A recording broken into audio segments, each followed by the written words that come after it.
Halo,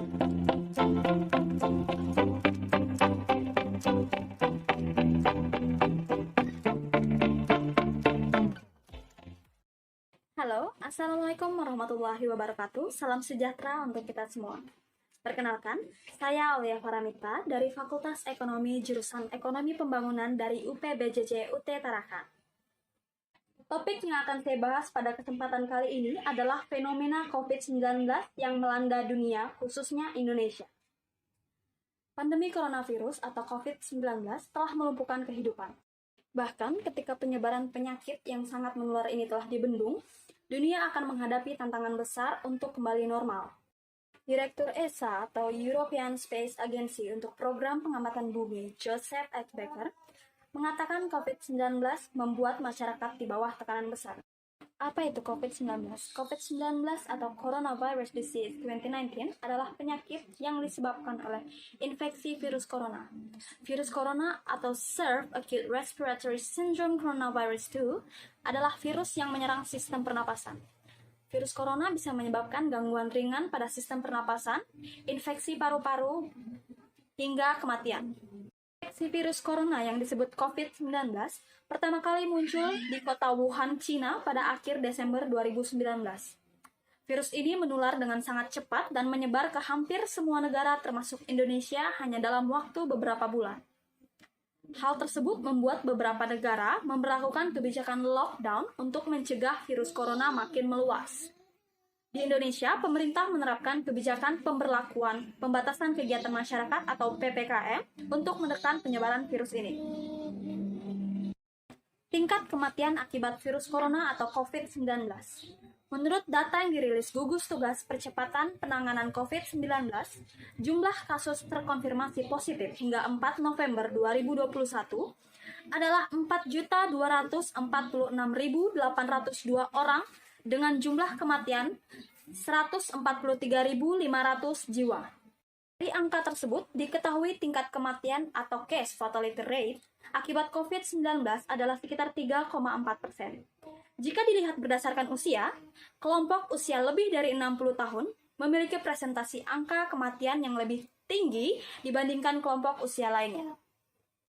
Sedangkan, bila dilihat dari jenis kelamin, 52,3% penderita yang meninggal akibat COVID-19 adalah laki-laki, dan 47,7% sisanya adalah perempuan.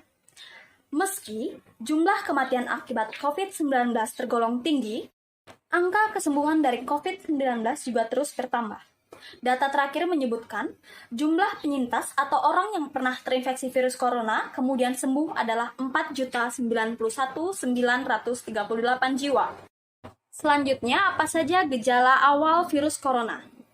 Gejala awal infeksi virus corona atau COVID-19 bisa menyerupai gejala flu, yaitu demam, pilek, batuk kering, sakit tenggorokan, dan sakit kepala.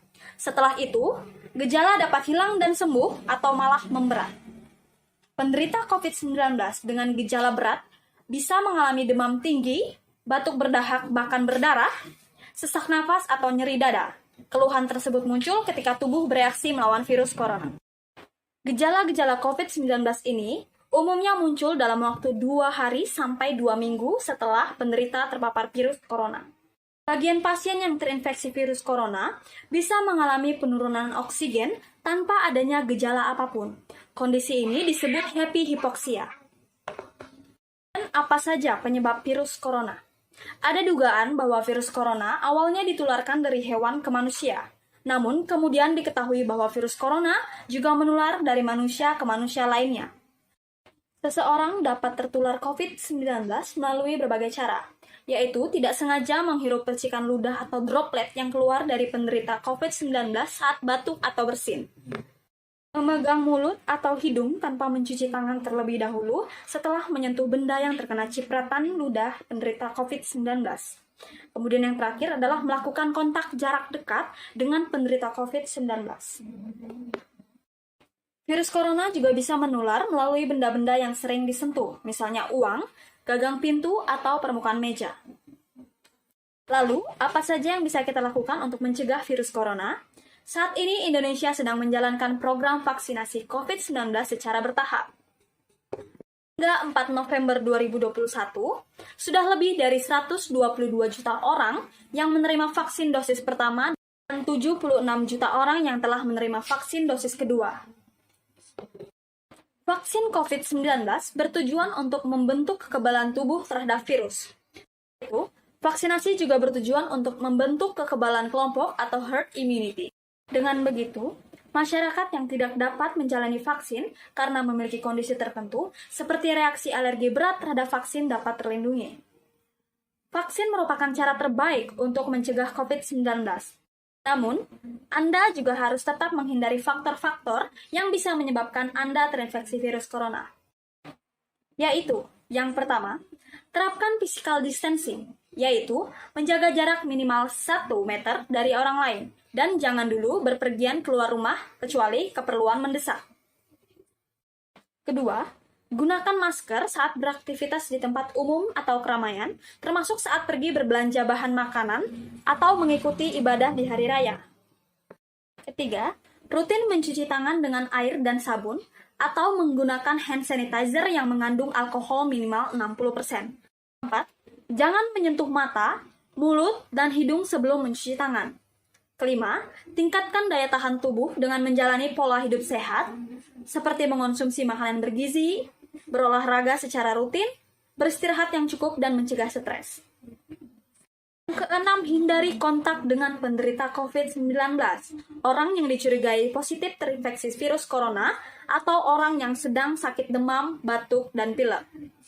Kemudian yang ketujuh adalah tutup mulut dan hidung dengan tisu saat batuk atau bersin, kemudian buang tisu ke tempat sampah. Yang terakhir, jaga kebersihan lingkungan dan kebersihan rumah, termasuk benda-benda yang sering disentuh. Baik, sekian penjelasan saya mengenai fenomena COVID-19 yang melanda dunia, khususnya Indonesia. Wassalamualaikum warahmatullahi wabarakatuh, sampai jumpa di lain kesempatan.